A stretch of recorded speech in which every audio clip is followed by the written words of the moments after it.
ya na me ya se Ghana anaasɛ enipa tuntum especially yen akamfo yen doye ho asante hintuwe amanfo bi asɔre wɔ Ghana sɛ wɔnyɛ king ɛwɔ Ghana anaasɛ Ghana there is no king yɛnya ahemfo bi a wɔn asɔre sɛ Ghana there is no king but Igbo ni abɛtena Ghana ɛsɛ ɔyɛ Igbo king and the Ghana for ni ho problem saa wɔ hene ni ho problem but anami baaya I'm say issue kakra me wo ewo Igbo king no abetena Ghana no ene se yen capital no yen kan no ahemfo ho nyina ye found the paramount chief so the paramount chief of Nungua the paramount chief this Ghana for no mo akra magye atum say constitution no there is no king in Ghana awamra kwa kwasi broni say the Ashanti king the Ashanti empire and so Ghana for no be sorry but Igbo king there Ghana ni bi any who issue.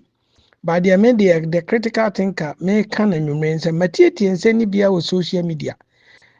Nigeria for yet sabi nipa bia ye ma won kwan ma o town masase so. Asantemaso TV, yesomo sompa. Times are changing. Ghana mine, mabusia panyin me so asempa na nam. Kane na ne etitie mu rem, ne sidan wi anaso moso no so adane adesoa. Enne de Adabov company e wa santememu abedom yen. Amedan so bo ayemre. Enchanse awodo apapapa. E wodi gudan so medan homie. Ebi de say long span self lock, IBR, housing standard, irotals and shingles, steel trusses and woodworks, roofing sheets, squares, afei roofing nerve. Ni nyina e dan e honiema Adabov company e de abeboaye. Yon office ankasa ewo ehwea overseas junction ena baby adwumaku factory nankasa wo no eye infensi a ye ben moba asoro no e ma remfi say wanim di fo wo de sanchensi ebegu dan so e de ama wo empo se wuni obi a obetimi afre yen ewo 0245385109 Adabov company limited say ye dan so body a ene na wo mo eye osimpitimpimpi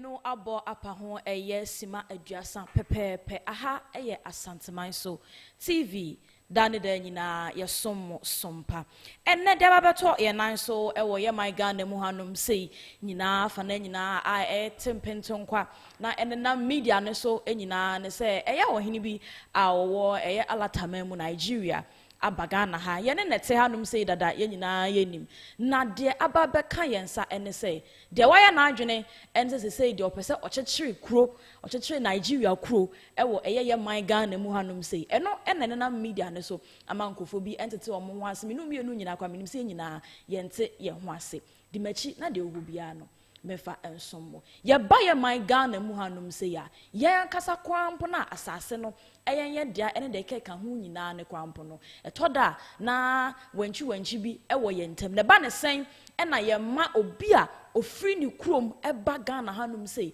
se wo ba na waba be sidan e de ama ni krom fo na chese ye hwa aye chese wo be chechire oman ewo oman mu sa na de na kwakọ na menu mienu a yete Ghana ye nyina ye nim se ye wo kingdom ewo Ghana hanom sei se ye bo ohene bi edin na ye de king so ne so ani ebese ho se aden enso Nigeria ni a wo free ba bia aba ano so kwampo no ye bo ne so efre ne king na ni nyina ya na most of times me blame obia say ya Ghana fo ya e na me blame ye ho e ba ne sen e na obi a oni ye man mu hanum say mwatimi aton asase twitwirie e de ama no how e ba ne sen e na etimi kukuru asase 50 acres e de ma no minim say ye Ghana ha nyina ye menu mienu a ye wo Ghana hanum say nyina e na ya ye sa de we e no e na ama eye ni moral a wo ye na adwen say obechechire sa Igbo community no ewo oman Ghana mu hanum sei eye wo hene a me kan say obo ne ho asafo hene efiri say ye tietie nsem ne dodo na mu a ebi so ye ohene ebi so onye ohene ene de ka ho bebre edian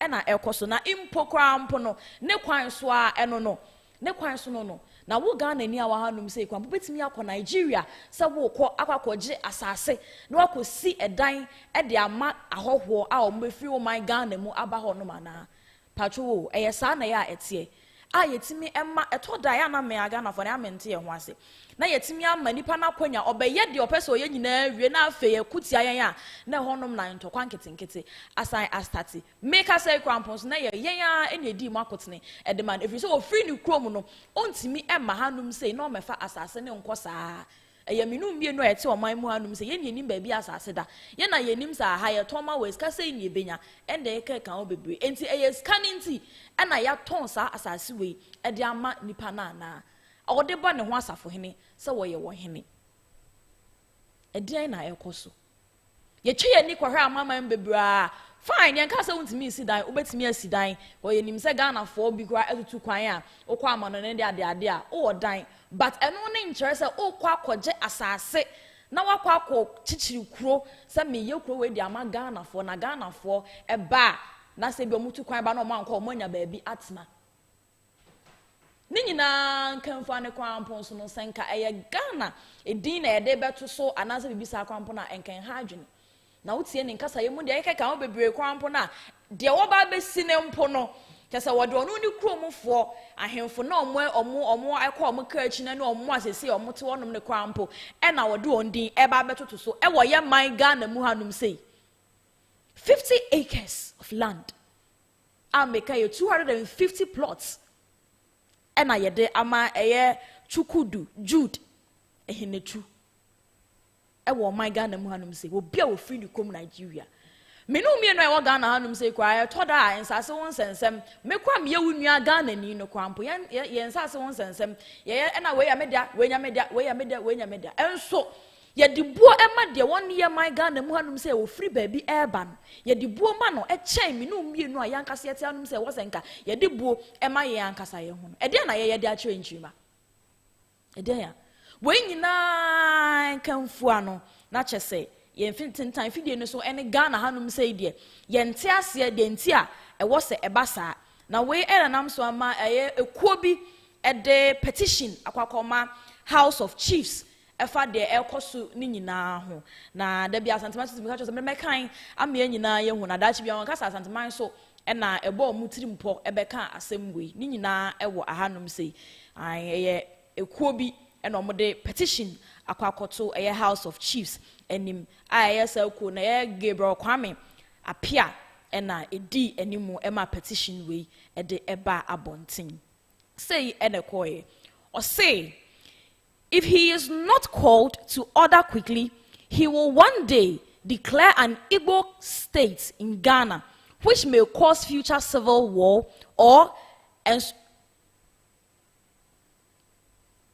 ethnocentric conflicts in the what do you call it in group and now one at their mom is way if you're a group now or more day petition akwakoto a House of Chiefs at the amawomono the omo can you know that train says dachi be yenjai de we are pronounced to pay the war yena why no so about build it crow a my Ghana mu hanum say yensi na no kwan dachi bi no eden tokwa kese pa e na beba o my Ghana mu hanum say yentimi enso ano na kampese intwi mampo ehu de ekọ ewo my Ghana mu hanum say na just sa na etie enti omo de e wo se yen stop wo mo de why na adwen sa asase na mo aton de ama omo e kwa mfese mo akọ jiska mo fa na mo nkọje na mo stop no mo puti stop to de wo ye ni nyina enema why no so de begu akwan mu e wo hanum say no yema ninjai bibia won fa ne seka nyina efa engu fom anya sa ekina bi no e de ohaw e na de bebre o my Ghana mu hanum se minu mienu nyina nso entokwa ne san ba ye nyina na yatim moja be hwiagu nyina e ya minu mienu e moja e ne be hwiagu e wo my Ghana mu hanum se osan to aso addressing the media after the presentation the president of the pressure group Gabriel Kwame Appiah alleged that his Royal Majesty Chukudu Jude Ihechuku, who refers to himself as the diaspora king of Igbo in Ghana, has gone too far by installing multiple sub-chiefs across different parts of Ghana.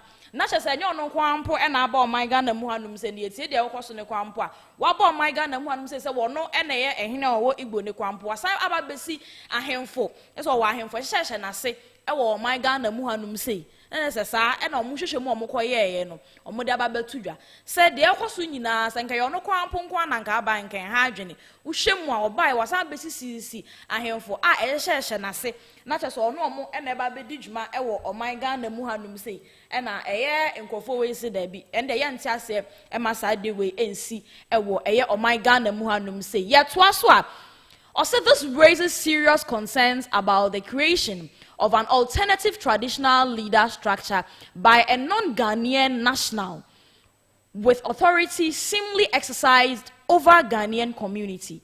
And now osan ede etwaso. Na say ohwe de ekoso we nyina kwa nipa no ye ba ye my Ghana mu hanum say ya. Ye nyina ye nim sa hanum say de National House of Chiefs enyina e na ekokohia. Na ye bisa o ba bia National House of Chiefs nyina ekohia no. Eya wo ka ho bia na didi bra ene san e wo honom. Impo na konwa e wo honom a okotena so ebeka say oh okay we kingdom e wo Nigeria Igbo kingdom ono nso edimu akotene e wo National House of Chiefs hanum say mesremi bisa ni din wo ma na enne a me no wo ka say ye ko National House of Chiefs a ye betimi akwa ya kire say aha e na oba obetena me bisa o said your kwa obia din esisi ne ho esi na konwa ni table so na konwa si won ma okwa ya no say ha no otena no akwa kotena no eye Jude ye bisa say wono nso okwa National House of Chiefs enne a me no wo ka say ya na konwa si ho ana our kwan da ho so wono nso e ka National House of Chiefs ne ho na impo ni dwumadie a ewom enesen na che say ye ka o ye non Ghanaian onye Ghana ni eye manfra ni no ababe from my Ghana mu hanum sei na de bia meka say yan kasa ya na ye bua manfrafo ne chen yen Ghana fo na nkasa ye te ye man mu hanum sei no ebesi den de bia ye ho be kire ye ni akoso asisi yen sa oto aso e de ka say that's His Royal Majesty Chukwudu Jude Ihednichu must not be allowed to hold himself out as king in Ghana and must be banned from holding his yearly Yam Festival, which attracts Igbos across the globe to Ghana.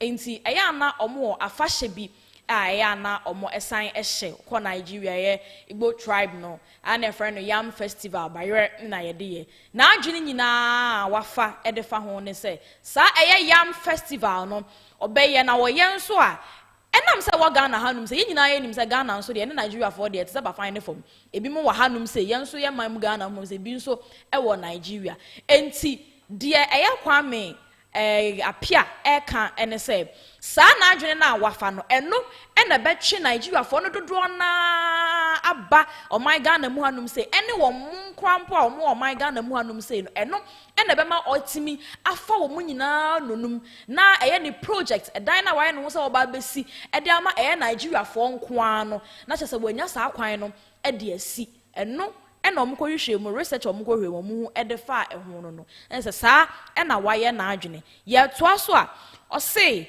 he has made himself the center of the influx of Nigerians into the country, especially the Igbos. He must be stopped, else if they take over it will not be good for this country, he cautioned.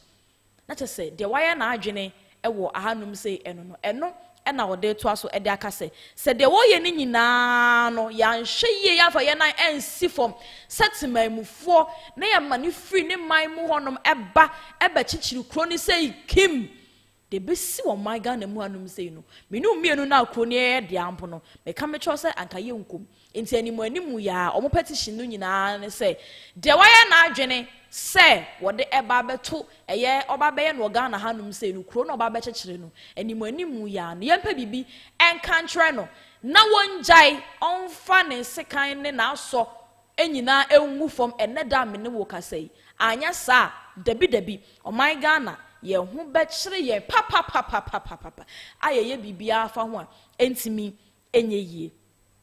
Gabriel Kwame Appiah further alleged that his findings reveal that Chukwudu Jude Ihednichu is not even from any royal family in Igbo land, let alone call himself king of Igbo community.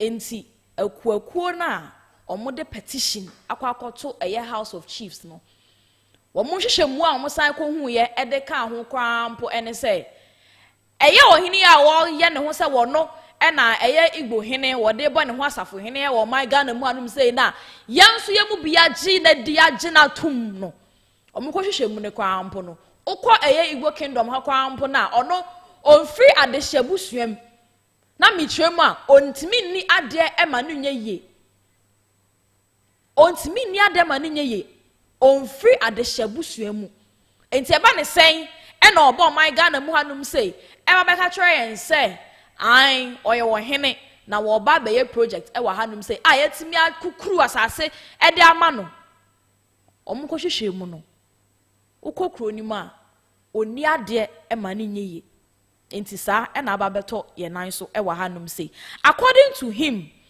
Chukwudu Jude in a Chukwu name, it's a name. Name has not been gazetted and entered into the traditional or the national register of chiefs. Enti eye Chukwudu Jude aye kana asemi. Say ye kwa eye national register of chiefs ne kwa mpona. Ni din bia enim eneda me no tie ye tu free ha e kwa Nigeria. Ni din enim eye national register no. Ni din enim se wodi ade a eye. Enti eba ne sen ena oba o my Ghana mu hanum sei ya gina tum empo ya to asase ne de ama no kwampo no mo fa hwehwehwe ehunu se ampa oye wo hene ana sai wafa atare ne de ahye keke e de panimonyam ye bisa ye hu bibisa ana enti Gabriel Kwame Apia hwehwe mo kokko ye enenne oda beka kire yen no ukọ Igbo kingdom ni ma woni hene e wo honom na campus wa bagana hanum say e da be bon wasafo no say oye Igbo fo hene ense sa e na ekoso or the two also say only individuals of appropriate lineage duly installed qualified as chiefs.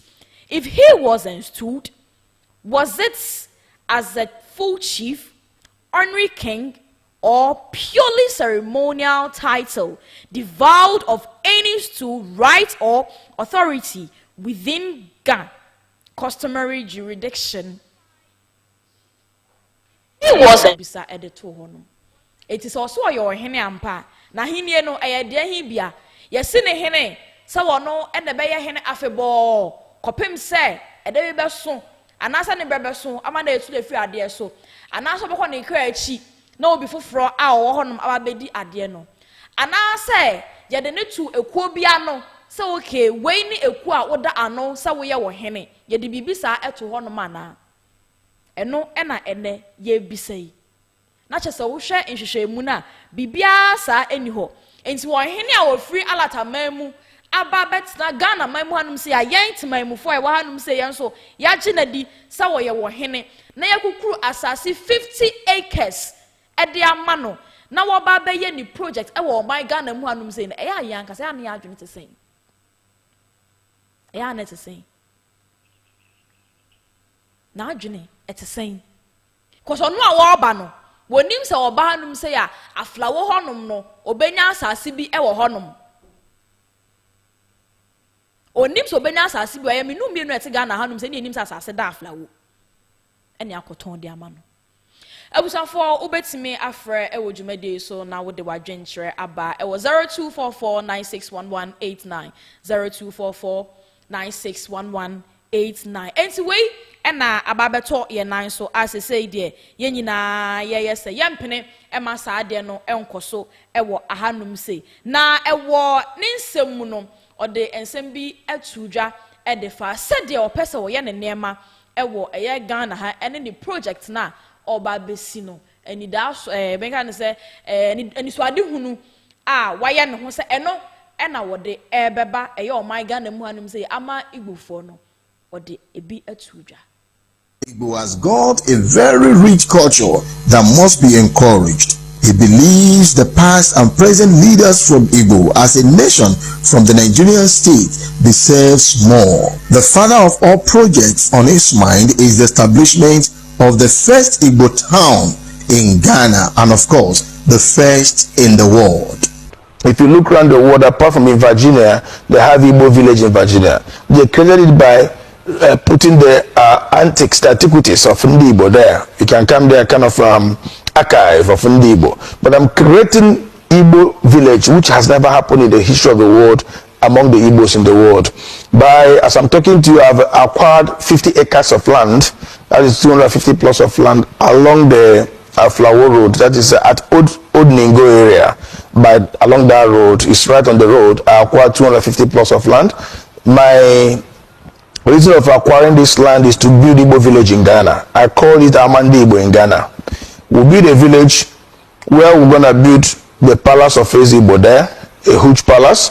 We'll build Igbo town hall there with about 2,000 capacity chairs and 100 rooms guest house. The essence of this guest house is most of the times our governors and our Igbo great leaders do come to Ghana. You know, they always go with their entourage. If they come to Ghana, their entourage will see where they will lodge for free of charge, maybe for a day or two. Most of their visits, it doesn't take more than 48 hours or 24 hours. They stay there free of charge, and they know that yes, this is what they have benefited from the Igbos living in Ghana.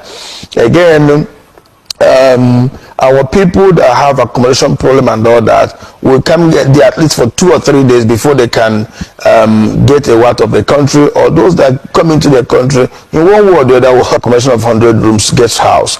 We will also, in the palace of the Igbo, we will also have apartment there for special guests like governors and ministers, and in future I know that we the Igbos will provide president in Nigeria, and I know that the president that will rule Nigeria at time to come must be an Igbo man, and one day by the special grace of God he also going to be part of those that are going to lodge at the guest house there in Igbo village.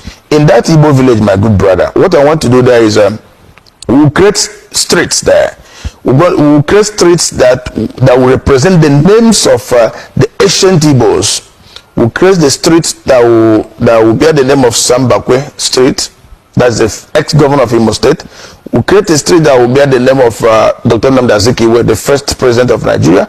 We'll create a street that will bear the name of Nzogo. We'll create a street that will bear, of course, the name of my father also, Zemaladi Hemetu, and all the great Igbo leaders that they have gone, and those are present. We create streets in their name that will represent them in Igbo village in Ghana. And this Igbo village in Ghana, every Igbo man all over the world have right to come there and buy property. Either you want a plot of land or 2 plots of land to build your dream house. We're also going to build tall buildings of maybe 6th floor or 7th floor. We'll sell them flat by flat, and we will have a single entrance in this Igbo village. When you come in there, you know you're coming into Igbo village in Ghana. From there, Igbos will expand. We will build markets there. Igbo market will represent there.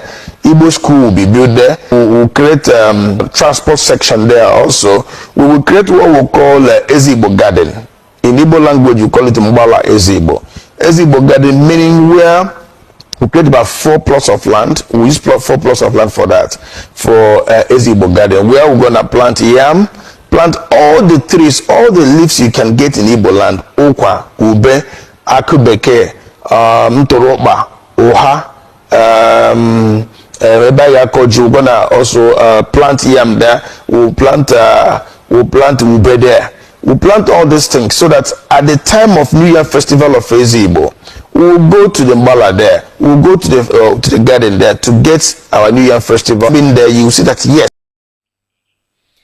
Eti chukwu di Jude ihene chu enema wode agu akwan mu opese wo beye no wo ye man Ghana mu hanum sei no na wode atu dwa no na wotie mu a na chese Ghana asase na obabeje ne krampo na yebeka ne se obe ebia yenim se ebema bia Ghana krampo etimi akoso anase bibisa ne krampo nso no wo hwemu a agene no enye ho ne enam ho ba bia na agene nyina ne se wono de 50 acres, 250 plots na wagino. The oba beye and say bibia be wom, ebesi school dine wom, abeso ebesi sorry wom, traditionalist for bebem, bibia bebem, guest house, hotels, and they can hu nyina ebebem.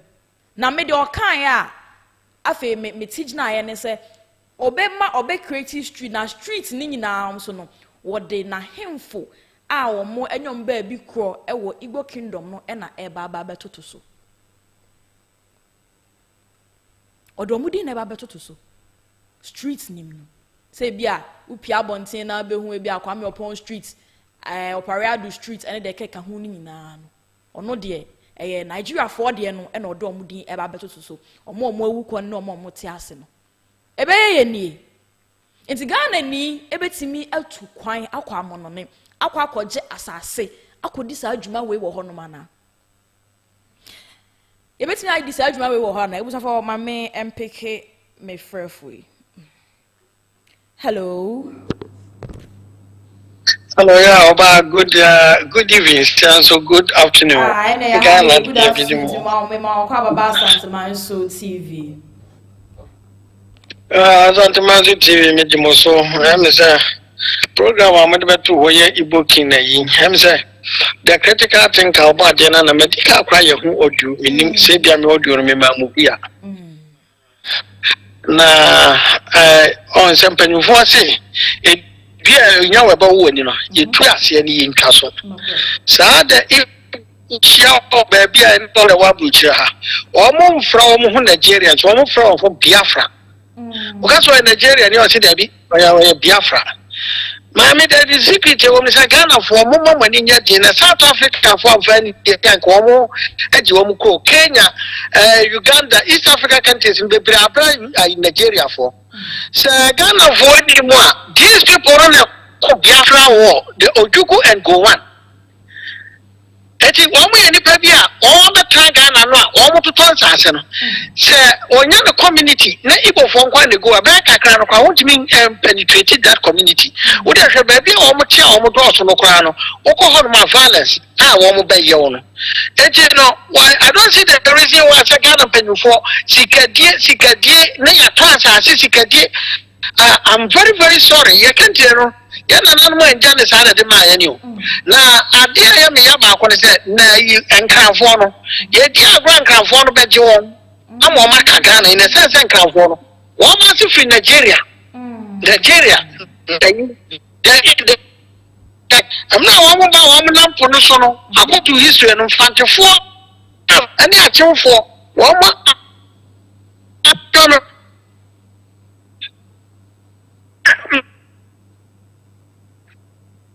Hello. Hello, Critical means your pa. Come on, California, one more Nigerians, and one more Saturday, and Fancy for. And they are two for crapping for our communes. One that give one moment, Yama or Yakrano, and one more any Nigeria for what Marcelo, they play Nigerians. It's one more from as almost. But almost a track. One more doctor said, you say rages in India, one more to top plot. One more Compton will be your bed Igbo community. That's how baby or my bed or Musitino, no more seeking. It is our king in the dad year or what and Cranoa. Your friend Igbo Kino. It's a baby arsenal, like Ghana, another mind to one. How I need your new program say. As I'm telling you, was one king, there is no king in Ghana. But Igbo Nyamba Ghana, so you Igbo king. Our Ghana, you were king, our Igbo. And Kramemo on your work only the paramount chiefs of Ghana state, you know. But Igbo king, the only whole program. Ghana, that's Ghana for you. Ghana, and you may be all my Yanya would ye in Kiriamo, yet I home. One was all in Cassibia now, he be a hot man. What you back about out to say? Igbo king, not your own Ghana won't pay, Debbie. But as until he be video, you'll be money to me, sorry. I can't Ghana. I'm Ghana for no support, no my Ghana for local view. Sadly, and sat to me no one will go swassil. The Jimmy, I can't imagine me, but I make kind of say, Ghana for money, sorry, Liam for money, and said South Africa for one would be a politician, and this is for the woman you. And this is for no one with the other time, one so often at Yahoo, because only answers say Igbo for one by Ghana, or make us say, oh, that way the bow of consider foreigners in Yantuyabamo. And this is the cow woman, foreigners, I Ghana, near to a baby of foreigners, not to Amao. One really can't no crowd of one because Buzia Bayano 72 as a 70 no or Pamu Nigerians. Or Pamu and Gun and this is what they are here. He says, how part to the bar or Pama all the time. How will be our free working or free other country be or Tigana be or Traba or to man this. That is why how is that other tribes in our Ghana? One more country, and that's one more year, you know. All the time, woman and this in a winning one more battle because wɔn yi wɔn so wɔn de wɔn na pa ahɔhoɔ ɛna wɔn de NPP n'akyi wɔ sɛ NPP foɔ no wɔn na nane buzia party no na pam ahɔhoɔ Nigeria must go eti wokɔ soro ba fam a NDC deɛ wɔn nka wɔn asɛm o ba Ghana no n'enyi ase no ɛkɔ n'anim kuro bi ahwɛ sɛ America for pamo Ghana for the whole Europe the big one man obi wa sitel America krano ye na see bam ye kuro no so no asase ni bi meka ho de wa na ye wo but population no kwa na ekosoro yes Ghana for no ma ba be gum ama na be ka ye population no o ba kwa na o nya violent and kenye problem o ba o mo ba gum Physical ya na we chicha some men na afrefo no edos. Okay. Omuba kidnapping, killing. Eti Ghana for Esramo. Said the South Africa for to be pamo ono. Mama young farm ran say yam here on Ghana, come back. Near my rely on government, I'm not some rely on politician, Dias and Wamu Pamo, Madam. Critical and I see Hello.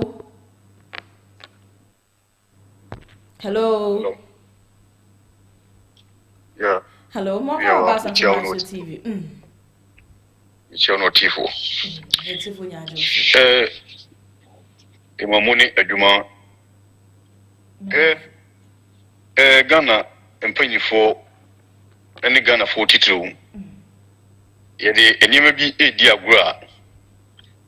Yahia, you Assassin. And to say, Achichide.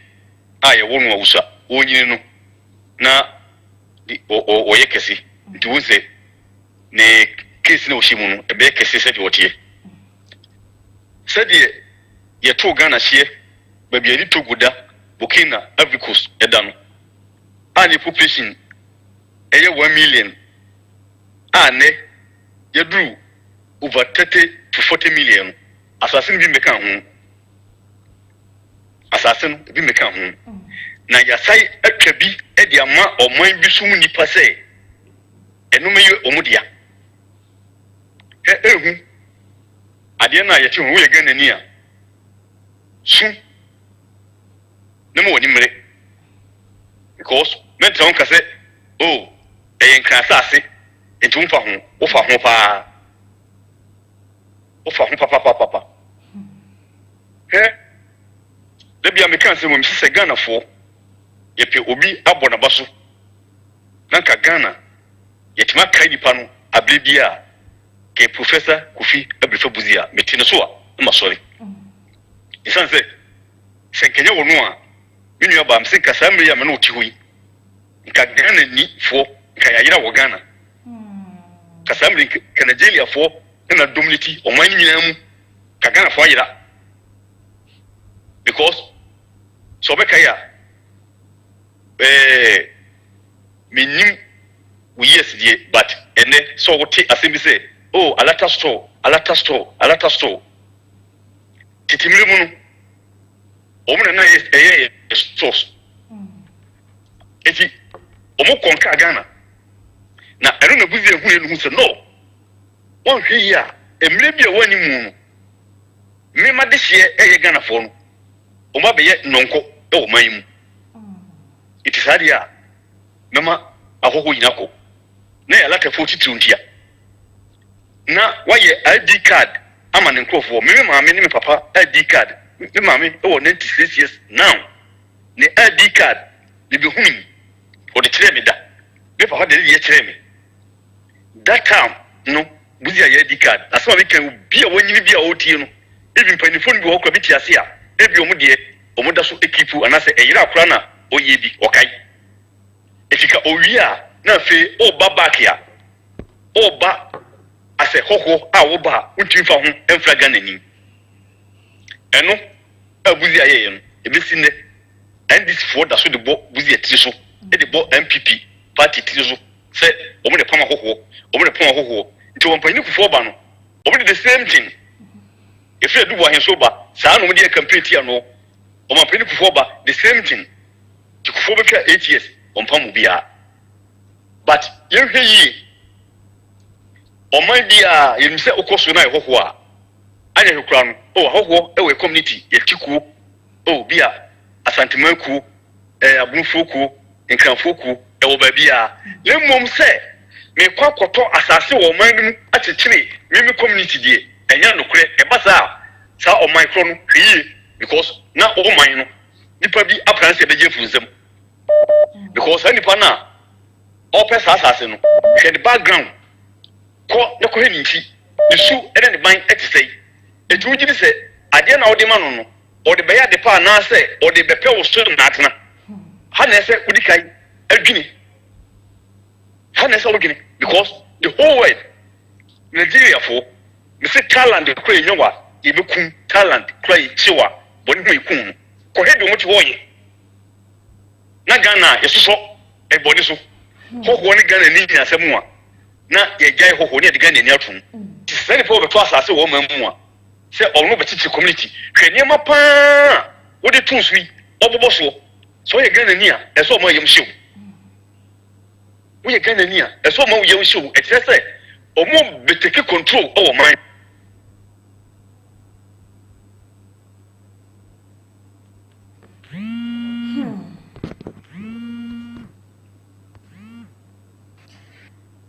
Hello. Hello. Hello. Patrol me too. We want to talk about something on TV. Me patrol me see on. Go forward and say more mood on mood idea. Our leaders have to rise against it. Can you imagine, sir? Even Nigeria need to be free Ghana. If in the come about Ghana card. Nigeria need if in the chrome about a card yes about to say Ghana card no. Nigeria ni Ghana about Ghana card. Take all over Accra, Malam Johnson. Omam Tinton covers no. Dano what they tell me say in the plans and they say he want to join the community police. And I'm saying, Master, don't try. But the most agonized part is you cannot go to their country and do this. And the question is, Ghana need and also active such community. Imagine channel. Yes, that's it. Okay, I was on for Nasha said, yeah, a chogu a Ghana no. Nasa said, come out, say, Ghana na empene so empo. If we say, oh, call my one, me and conquesa, it's your banner saying, and oh, to me, but on my Ghana mu, a bay say, ya shen ya mobile soon na. Said, dear, me fair for not to communicate how your Ghana there was a yam show. It was a yam show, papa. I say, ya miss you crow for a will crum. Ya besi krofo fro ebusan for mame MPK me kole. Hello, we more about Santa Maiso TV.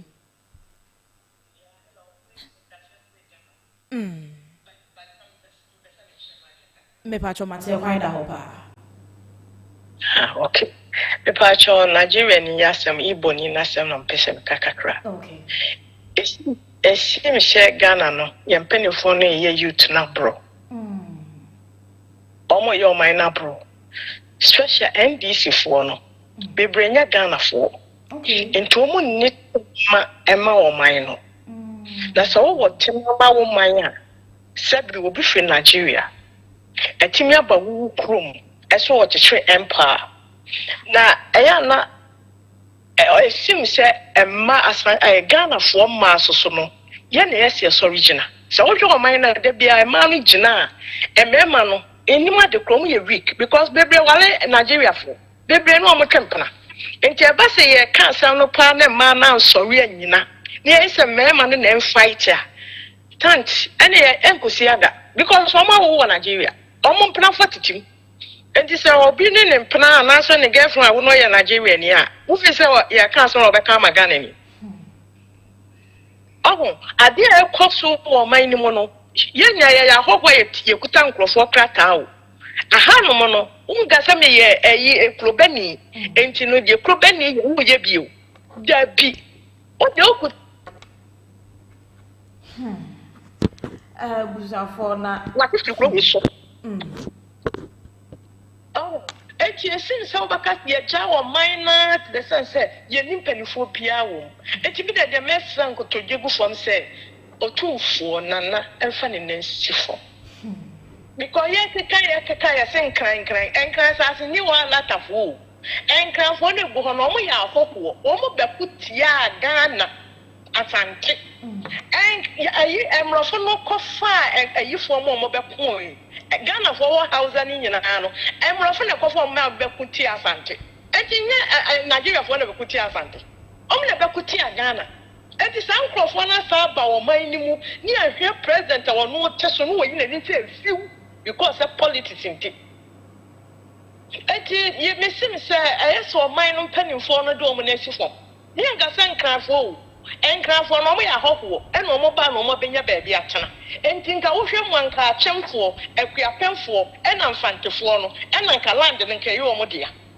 Oti ase e no mo gya wo mo ho e na Nigeria fo no abetene kro no mo nya city. So o man ye ni e fa ho die adan. E na wo ba Ghana hwe se ni enti kum kola se ni enti kum girls. Se ni kum nipa mo am na kum wo mo. Enye Nigeria fo ya. Aya obi eyi na ni kese sika Ghana sika obeti obi o se o pesika on be so obebre na wan bra obedanye sika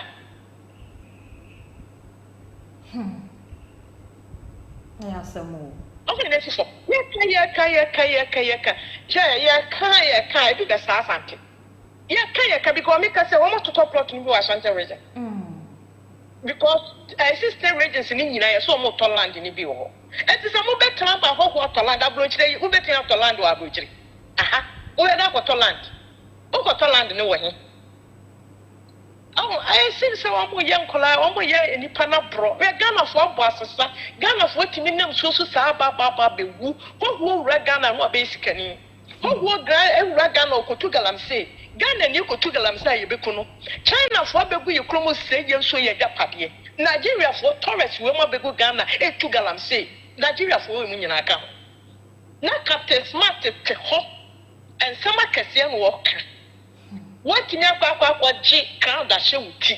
What a woman, one more be free in the cool. At your baba be show watch it. Yes, oh, yes, stop it. Now, Hosia Doyere. What's what calling Namasia? Now, what, sir? No more ye kutia or mine, well, no, ye kutia or mine. Sikaka cramu be dinty, kakra mu be dinty. Na ye muana. And if I ain't never yet one quana. And yes, mo studio no question no, mo radio station question no, life no, answer my bus. Yes, Ramo, mo form no ntumi na otumfo nte. Otumfo nte. Na one friend Mahama no kan kira ni se kuro no nya ono ko ade o. Enye politicians de o. Eye ye timemfo ye dia. Ye ya fa wo mo workers. Eno mo ye adwuma mo man no. G Africa nko na ye si president a young Kwan, you was all to me chair. Abroach president, be any to me chair, Temamunio. Ye were to me chair president, because yen ya funny Juma. Yen ya for one Juma ministers, woman ya for one Juma. Woman soon on my no woman dear. Na Sabi Ghana for Gano. Yakasa Yagrin was for no Sabi. I don't know what Tennessee be a correct. Mahama see was short memory. Now, can you short memory come Mahama Basa by a president of Ghana? Yeah, this short man like a president tonight, yeah, can I come Mahama be about the president of Ghana? What is your position? Where were the positions now? And your foreigners and go on. The positions tonight, what you say, young tough one who has be Yeniamo, and your Ghana for one of one. Yeah, one Crawford, one year Ghana for more position while by him. And yeah, you come for Ghana for no for. And yes, Renanamu. I did where your mom was a move. Politicians and we are from the town many united because I'm okay deeper. And ya him for us and ya one more dear now, Mudi Moja, and back with G, yeah, no more back with G, no. Yes, slow almost sell your power much. I am for our moon. Mamma Yatse, Nana Hine, as Elkutia Santi, and to one taste will be free Ebony, I can have an assassin so attacking Nana, and only one day. Etiasramu, mami. Ya da masemi atisi ani akoma ye ya because it seems abaka Ghana memeliho. Yankafra. Mami ya da masemi. Mr. Vedas, when you're Mishram, you have to Madame Mobo. Hello. Hello. Hello. I'm on call about something my soul TV. Yeah, Sister Penny. Sister, me tell one kapa. Yeah, me pesa me baso kakra. Me pa cho kwanda ho. Yeah. Nia ekoso no ASFM. ASFM pa sese no. Sese no uti asem ya ayem hyehyɛ pa. Ye from na nakuya. Me free North Carolina. Charlotte, North Carolina, USA. But the air cost no material be brave. Yempany for ne year dear abros. Yempany for ne year dear abropa. Say no, we need a new reshuffle among chiefs no name pennyfu ebu or main in aso. Say no, asema yekika kikain in ano. Ebia ne se omukita Ghana card you. Eye den omutimi nya Ghana card. Yen yanom a omutete office na omoyeye saade nyina ye sika o sikasem. Omo na ajeje omusika omame mom Ghana card. Omukita Ghana passport. Se no omajeje asase wo different regions na omusisi schools. Omusisi schools no e build omo empire no. Beye kakra no yenya ye bedwane ye befa ye bag edwane wudie dɔso Ghana dodo baabia ye nananom ahemfo omo na etuton saase ne ma wo mu achirimafo no ye beye mopo ti yen youth no na wo se ye sorry sese ye nuanom a mo Ghana ye sere mo sorry FM stations in Kadiawu program ya wuye nanka wodi atoto FM station baabia na obi atie ye mobo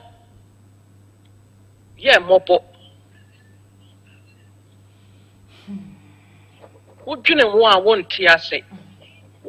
wonte ase kura kesa ya yam hihye metimi aka kiro se yen ayete amanone yam hihye pa se a de ekoso wo Ghana abhihye kese pa ene Ghana se wo anajo bibia anajo hardly to go out into ya sorry youth ya sorry impanifo na ayen hwe ha ma de ekoso de ane na youth ya sorry yate na nakwa yeda wase bebre ene wadwenkyere mate obia Kasafi North Carolina Charlotte yate yeda wase bebre ne wadwenkyere baba mekwa mo bia ba baba mate a medase abusuafo na chese asfm areho de etwagu ewo eye Ghana mu eno na mebisa yenhwe Nigeria for na ye no omote ewo ye Ghana mu hanum se alata for na ye no omote wo ye Ghana mu hanum se na omo ahenhan dan ewo ye fiefie mu ye call night clubs baby e beko bia omo ho ye call restaurant ye call hotels ye call guest house bia ye hu omo yenhwe sei na omo asetena mu esitie sei na omo abrabo esitie sei na omo si ye omo ne mafa make us say wa wo hwe me wo bi wo fie unim se de esitie unim pa se de esitie nenti hwebra omo bo ne o Ghana mu hanum sei ene dwuma omo di wo Ghana hanum sei ene niam omo de omo ho ahyehyem ene bibia efa omo ho a omo ye e wo Ghana mu hanum sei no wahu bi enti fatoto ho se wo ba beje asase e wo Ghana hanum sei no ba be si dan obesi suku obesi asore ene de keka ho bebre e bo ye Ghana mu hanum sei sen ene besi akwa afa yada adwene ho sen ne besi akwa afa enso ye nyina ye din wo bi wo fie uni bi wo fie kwampra una mabonten so a wo nipa we say wo ya latani ehu so ya latani hwe na ho siesie hwe se de osie ne niema hwe ne kasa Shene ho hwe na fade. Sen ne sitie. Sen. Edra na jona pie kwa night clubs, ukọ hotel de keka obebra. Omdodo na hu omo wo honom. Sen no mabrabo esitie. Juma ben pa no mudi no my God dem hanum sei. Juma ben. Enso we nyina no Yin ti Ghana ha nyina yehu nsentwofo nyina ehu omo ka biewom no wo bia ehu enso bia yedi obia yedi de Ghana journalist for enim de Ghana for enim ene say ya sore na ya twefon e de asi enim na ye di ahemfo atem o my Ghana mu hanum say yetimi di atema me bi ko kan ye wura It's media tema ye ni mo ye dwe aje sense hunu ise hunu kwa ni atwe camera sie de ye be ya boa wo man no de ye hweso na ye nye o de ye be ye aye betimi age Ghana asi honom ama Ghana afa ne ntuma pa e de afrasa ampa e ye Gold Coast e de sesa be ye Ghana no ye nye ensema emfa ye ho ensema emfa mpuntuo bia emfa mre wo man Ghana ene esore ani atwe camera de si anim me modin enso me kasa emunim ho na niema moya efa nkwaje efa ma o my Ghana e na moye na ahemfo ne so tonton sase no tonton sase na e ba ne se na China ni afri ni kom ba behu se aha na gold hye e ba ne se e na China ni ana ni kom wonum de want me to be Elso me ne wo Ghana ni ayete akotu galam se ye bechi atum ni agisika twitwiri die sika die ene ede sai o my Ghana nya agisika ni wia afei na yate ada don be ye bia emfa ye ho ena ye sai Ghana nyina esai wia na afei die ye de sobo akobo ye nwura ena otumfo onye se yo papa no onye muden Obi free ni kom ba ya wo se wo ye ken no de mo asore e de ama no ye ko bie ya no e ko kase e ye opem so asanteman wura ye nya me kese e ye king of kings mumunu ya na mudi kum se ne se hunti e na eve kase e no ye king of kings on dia ze enso de ofri ni kom aba aya ko hwem ko aye hu se wonya king wonya de onye de shini wonya de hyekonwa ne krampo no mi gidi se wonnim pa no wotene so ano asore echen yewura wotene so a na wasore echen yewura ede na ya no my Ghana mu hanum say sa no ede ya presenters media houses da mu nyina mo ka biewom ni nyina no obia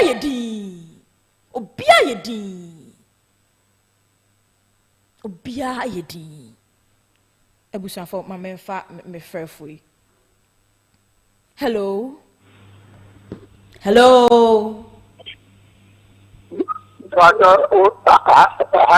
Santimansu TV. Me patwa Santimansu TV enie. Ewa. Me patwa wan ya. Patwa wodam nti wo betimi akasa. Patwa me se eyi chiste bi wo so a o me yi na. Sa se me no aba ni e wo Ghana ni for Igbo Queen no. The queen be our Ghana to set an in on qua. No, something in Kwana ya queen. Ya king. It is the only say, Saturn will no, Nanapajan, Edin night, and Mahamadi Omunesi Pomo, because said you can air corner, and our mind of the ball, anything of the margin abano. In Nanani Mama and Woman and Yesi Form. If you say, what was some buy, Mama the catcher. Nana Santini, or from Swata or Mikotiano. He's asking why I want to say Nana. Mama, the Patiana, no Muti, Akata, no Muti, I come up one to law. It's marginal, no. Yo, offer for me that was Sibi, Mida. Abusan for not just say the air course so a Ghana no. Kamiako say politics at the because as I say omo ababeji ni nyina no e ya ba mu mpanimfo me a mete hanum sei no mete ha no mitimi kwoto asase emfa ma obi a e ya ba mu mpanimfo e na yedi sa adwuma no kora na maka de akere mu no Send the same thing about Bassa. When say, I prefer to know for be a casse, I was a call, a house and saying the hall, I was a samba. Mokai say a war, he be, I will Ghana ha. A samba Ghana. Naso bia de nanu tum na senye ya afei ne atnasia ne abu nkonkore akọ say asem we die ye ko ka kire eya asante hene a ye ko kire na asante hene obetimi aka ama na bam obetimi aka ama na bam edumra eden a na mo kai say opemso eye king of kings adan na dada na de ye kan ya na mo njintum ha adwene o adwene say mo putting a standby. Oh. Abusianfo me comment section hono aye mapa unso betimi e de wadwenkyere e de aba we free Prince Amwako entry. Prince Amwako entry. I say I'm watching you live from Spain. I'm watching you live from Spain. Prince ena kasano no Prince yanso yate yada wase pa when so free Emily I say no Igbo festival in Ghana. I know Igbo festival in Ghana. Now Kofi Achem I say for where it's not gonna be. Go build your shit in Nigeria. Yeah, some more. Ebusan for me to comment ne so na ma menfa me frefwe. Hello. Hello. Hello. Hello. Good afternoon, Good sister. afternoon. Patron, where there? Nyame adom me hoye patron na wonso e. No, me adom sister. Me say sorry. Me three more answer that and but I'll try to speak English in between. But well. Me the joy since I met here with another 3 days like I've not had any peace or any rest at all. Baby, I've just been going online and listening to this like me why just because we know the future implications of this. In 20 years time, these people will rise up and start almost like they'll start fighting us over land. Why? Because they'll start claiming that they own the land just because, like Omumba, those like Omumba, Omumba, then in future they'll start claiming the land. Right now, yeah, like in Semna ACC Boko, do you know what is causing this Boko conflict? It's just because of this. It's just because of Asate,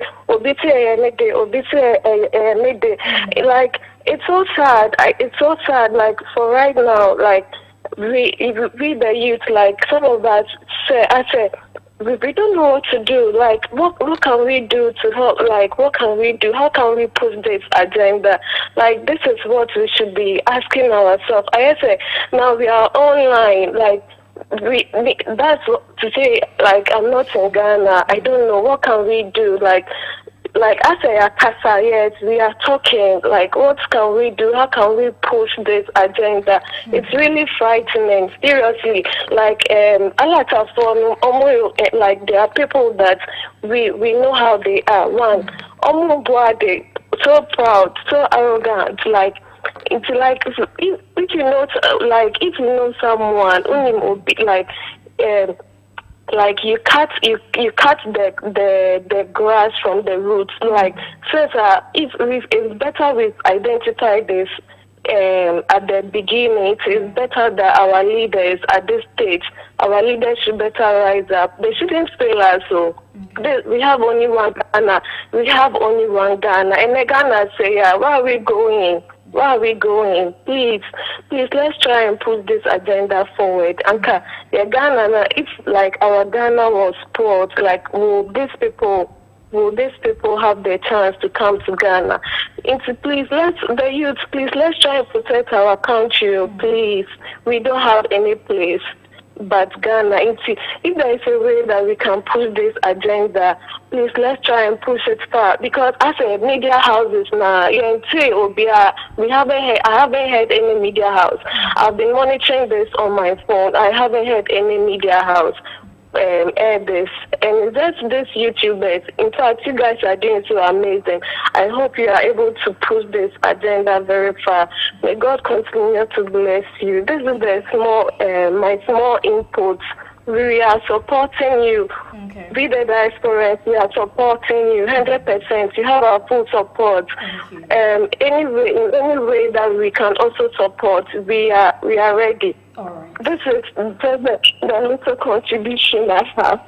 Thank you. All right. Thank you very much. Thank you very much. Ebusan for na chese. Ghana yeraho. Yenya yetimai mu no raho. Na mmom omo ama no ne no era hochen yenya yeto oman Ghana mu no ene ayedin. All right, we so every nyamekase be phone line is not too much. Please open the phone line. We want to call maybe atum edem. All right, we so every Anthony Boateng. Also, how possible? That means is he creating his own country within Ghana, like Lesotho in South Africa, in this modern world? This must stop immediately. Ebusianfo na chese de free Anthony so eho ede abano no. Emily say Gamanche is to be blamed. Gamanche is to be blamed. When so every yaw Asibia or Sudan, they have bought 250 acres of land in Ghana. Yes, amount of 250 plots in Ghana are 50 acres of land. And Omato Ewo or my Ghana Muhanum say Emily Asababium also some Nigerians are destroying Ghana. Insecurities are coming to Ghana because of them. Nese blame Nina de Ebema Omo. Emily Asababium also our chief should stop selling Ghana land to Nigerians. They have their lands. Oh Charlie, it's true, they have their lands. But Omo Margin say Omo Eonkohonom say match say there a war no asam no araho comment section no esu Nana Doma Hene. Why is the caller mention Nana Doma Hene's name? I said my Ghana munayeti. What does it Ghana de asem eba na chese ya de afraye nyina sa e na yete go National House of Chiefs a omu nyina enso ewo ehobi ai abusianfo na chese dia ete eno no presenters no ya di e na yehwe yenhwe ne okeka so obobo ne nsam so nyina de opese wo ye de opese wo si de opese wo do oman ne ye ne de keka ho nyina no ne nyina akire ne nso so yesan ene no eye interview a ye bisa no e de afa se de obe ne man no Obama Ghana for Abembi, and I say Igbo for Nkwa and our Ediamom. Say Enokai. And looking at you as an Igbo king, that means you stand solely for the people of the Igbo land. Do you allow other tribes from other places like Nigeria and other places right here in Ghana to come to you for assistance just in case they need any? Yeah, Jesus is the savior of the world, but he started from Israel. So the tribe that made me to sit where I am today is the Igbo tribe. Yeah. But remember that I'm a Nigerian. Igbo is inside Nigeria. Yeah. And every Nigerian, every Igbo man will believe so much in ourselves. As soon as you cross the border, you are not seeing like Igbo again, like Yoruba again, like Hausa again, but you see like a Nigerian. So the throne of the diaspora Igbo throne in Ghana is protecting Igbos, defending Igbos, projecting Igbos, defending Nigerians, projecting Nigerians, and all tribes in Nigeria. In extension, also support everybody that comes around us, irrespective of the country where they're coming from and the tribe where they're coming from. So now, ladies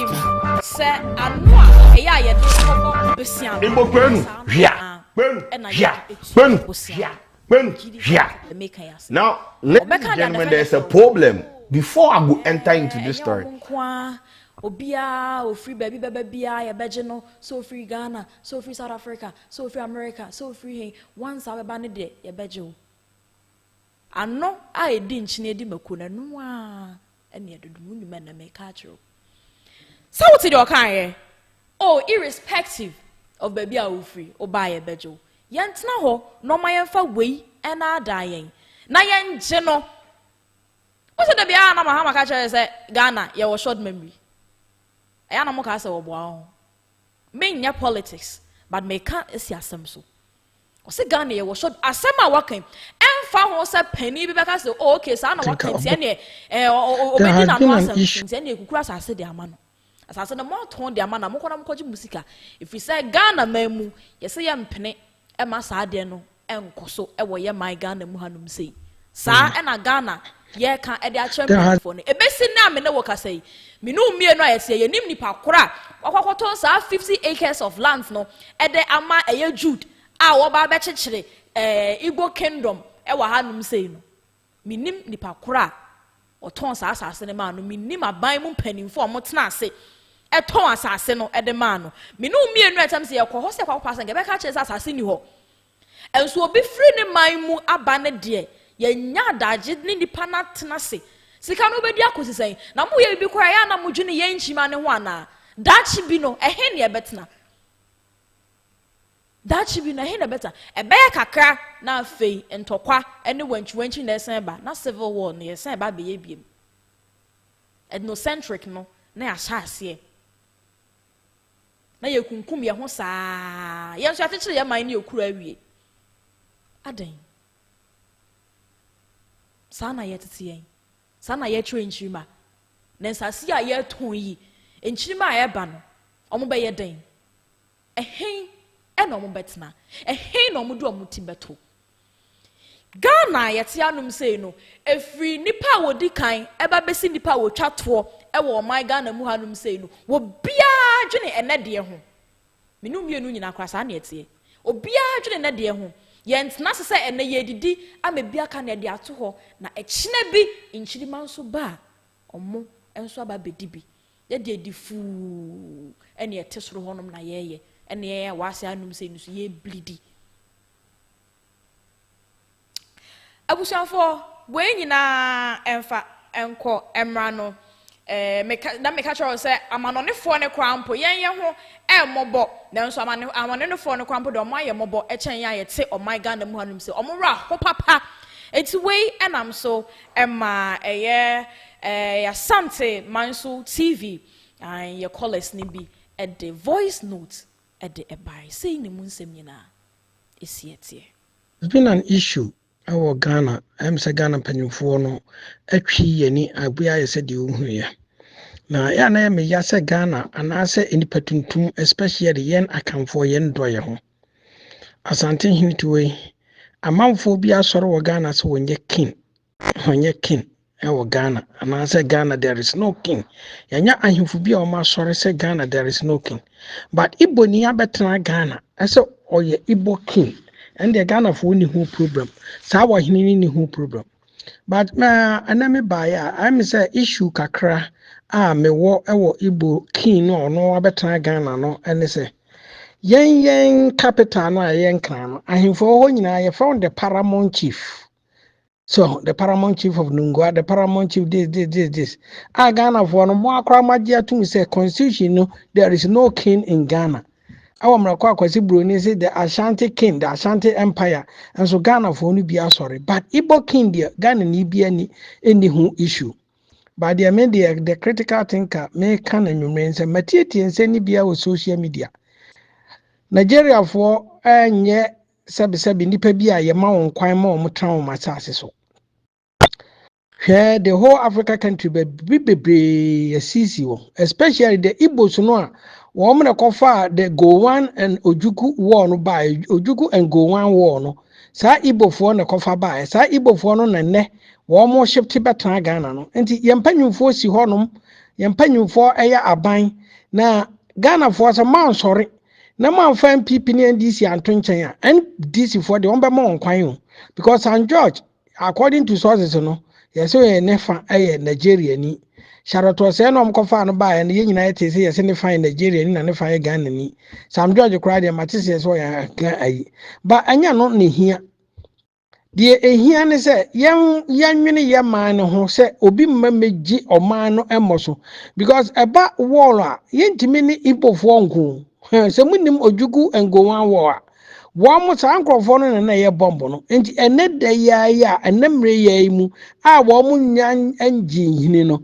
ena ye mpanyimfo ne ahemfo no so pesika hwese yesi men yatimi ato about 250 plots or 250 year plots. I no de chichire ni man wo chichire wi a that area ni nyina ye ne dia wakoye ho papers that area ni nyina dan yesi wo ye ne dia nti waka so ye kin wo that area e dia asem na mo beka Ghana for ye loose Ghana for mo ye loose mo mama homre so enkra hemfo no nyina ne Ghana hemfo no nyina ye from the paramount chief adenje na mo tena mo obi be Ghana so ye Igbo king na ne de mu ni problem wo ho na mo miama no na me de me kan the critical thinker me think it forward. Let me who what will happen in future. That is why I call myself critical thinking or the critical thinker with critical solution. Your solution is a net de ya be brano. Ne pro to be a what to be an a dos one yenji be free in some proto no crown. I say at the farmer class. Nipa and no was in the papa could be top proto more than 5 or 10. Ewa Ghana. No. So your estate developer crown na one year Ghanaian and you say this approach no man or your estate developer no Ghanaian dear okay but on your Ghanaian 100% Ghanaian crown with 50-50 and you say a man is a chance no did the critical think about Benjamin or do more also a man on cause Ghana for sorry Buzi and his uncle for a problem and what pamo no and a year NDC for and the aye campaigns I say sa party no power was him. But obi adwin ni kro ho Trump bae ene nwiase no ko nanimo ene ne nwiase no population no so do so samre no kwa buzi abedi ade no na Ghana ye population no so no ohun nyansa pamo the foreigners no a ena ye population ye duru be 30 million no ye say jama foreigners ababaji asase ya asase no de wa na wo Ghana asase no de akoka no na akoka by population no kwa na ekonanim yes I jalata for ma ba chechire yes Ghana 16 regions no say you know baby a wajeje plot and every place bia no and wa create the kingdom a wa ahemfo sisi form na we de munyi MPP ni NDC sem no film na Igbo king no a no wo friend who king no enya mo wanwa e wo Ghana Igbo king no and the Ghana for ma prenso e wo mreko agamanche ye koka se wo ye king dia na Ghana for ni bibu afu se ye ni king wo Ghana ye koka se osu manche eye hwan a ene Ghana for bu afu ye koka se chebi hine eye king a ene obi bu afu ye koka se asante hine ye king a obi bu afu e wo Ghana na enso so no Igbo king ede a won ne Ghana ni asase no won ka ho bi kura no ne nananom man fight for the blood enka Ghana ho no won de wabetena ho so ye Igbo king ene de mihu se sa wo hene no watentasuo mihu se sa wo hene no akasa Ghana for mom ye ndo ye ho especially akanfo ne ye too selfish ama se no ye ho na se ye do ye ho a obia entimi emba mbehye ye ntamu se de praye wuyi ba ko a ebu no se wo kan nyina boma ubua entimi ebu enti Ghana se ye nyina ya baako na nyina ya baako na yanko enyi mu ena we ya kanni we ya hinni ena we ya seya ye ka ye hu bom na ye tenase a ye betimi ajo my Ghana asi honom na nipa kura wo hye ye mfimfin a wo di sa adwuma no wo tonton sase wo ton asase de ama Jude no sa nipa kro no ye betimi atenase ayi nipa kro no am ye busa no se de ba ye nti a o my Ghana ti anum sei na wo twa asase twitwiri de nti sei e de ama obi a wo fi ni krom e ba anum sei na ya kwa ya adwete sei ha to de na adwete sei way every K sugar. Also, Nigerians are mentally read differently. We can't allow them to assemble in a particular place. They must live among the people to learn our ways, not to live in their ways. Necessarily, Kiran, Obin, so say Ghanaians, we must rise up now, not later. Some of our leaders are selfish and greedy. Sabe pepe and it's a yet memufono or more share so no. Something like a free president, so about basically the last person in the country will be a selfish, will be a greedy. No crying Americano. No crying Americano. Sikaka cry a dama will be a dear dinty. What's the media and why you ding? What's the media and why you ding? Media houses ninging na ye ding.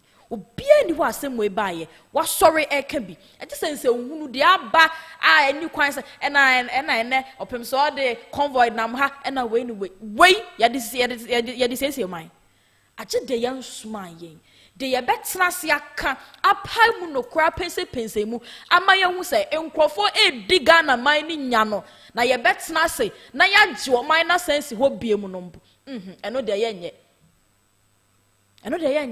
na we de ne de nam ha we de ne de nam ha e de nam ho ye kai hu say ni nyina ba mu nso a ntokwa ebesi wa hanum sei no enye obi na ba konto ha na ma ye yo menu mienu we nyina na e betena ha ko ntu wa na ko mi so mi wa na o me ko sana Ghana etie afei ena wo mudodo na de appeal ba ena mon kanche president na won ko kanche opem so afei de mo say working bi o Ghana o afei de mo say working bi o Ghana mo say working o Ghana se asem sisei na se mutimit na se edwene ehunu se obia kabi obia wasa asem no ka bibia nipa na kabi na sa asem no etim de etim na afa moda sore na modwene ho se opem so ene wo my Ghana mu hanum se obetimi aka asem no ode nanan simu a ebeto dia dane da nyina no momfa obu a ese emfa ma asanteman wura na monti ase se wo no oye king of Ghana, king of kings ene maka no asanteman so TV maka ya king of kings eno no nti yemfa bo ene ani die a eseman asemwe ode ne nan besim sesi a ebeto din obaji asase de amaye nanso ya musun kasa nti opem so na da bia na naye no e bia na won kan wo hwiu na emum ubenya hu sunsanso da bi na won ti ase media houses mon sorry do something mo betimi aye bibi mon kasa mo kasa ekwa eche na enyan se hunu na ya yeti media no so edi no we aba na ehia no yenka emfiri honum yentimi mo bi mfiri ni krom emma meje o my Ghana emfa emoso enye ono na ba be hye mrama enye ono na ba che de yenye ewo ye my Ghana enye ono na ba che so ba si school yete ye si schools dada ye wo ye hotels ye wo ye guest house ye wo ye street a ye hemfu ni bidin ededa so ye wo ye street ewo my Ghana mu hanum se ya wo mo adikan fo no be ye bibi ma o my Ghana no omudi ededa so enye wo no ene de ba beto o my Ghana hanum se die mon kama ne nti asesa na munya se mo ye din ete honum no ye sorry waka nyenye bibi fa ma o my Ghana enya santeman nko a ene ho aba asem Ghana nyina ene ho aba asem mempese me ko media no ko so bia be ena asante force ensi wa hanum se ya Ghana fo nyina mon sorry na yenye bibi emfa enti ade ekoso efi se yentimi ntina ho ema obi emfi ni kom ema mechichi kuro ewe yekrom ema ne nye yeda enya afei ene ba bechichi o my Ghana asem no kra na maka ede a kyerɛ mu no yemfa ni nyina asopem yedidi nsɛm na chi asanteman so TV said de esi afiri ase no ye de aba besom mo no nyame ya adom a de besi bia enso no aban mu mpanimfo no motete wonom no benim sa asanteman so TV eduru achi omu nyina ate wonte ya obi o wa aban mu ate ebekwa ka kyerɛ no entimu nyamfa mu nan si fom de enye ya sase yenye o my Ghana enfa enso 50 acres ye de bibia ebetimi ayeye ne on the betre de enfa nye e wo my Ghana hanum se ye wo mentality ye nim de ebetimi de ensase e de aye aha e ya asanteman so TV matna se masan aka ne biem sa pepepe e na etie de ebesi ewo ensase nsensem yachi ene eye Igbo kingdom for no ene eye Jude a wabeje asase ewo my Ghana mu anum se aflo kwan so baabi no ni nyina yidi nsem na chi de besi bia no asanteman so TV dan da nyina yesomwo sompa aya asanteman so professional studio ena eso masne Grand Echo Cabanas Adabov Steel Complex Limited ena de dwete eso masne ema me de dwumade e de ebrewo me me de dwumade ho cha me media ne ekia paka macro Santimanso TV, yes, so mosompa.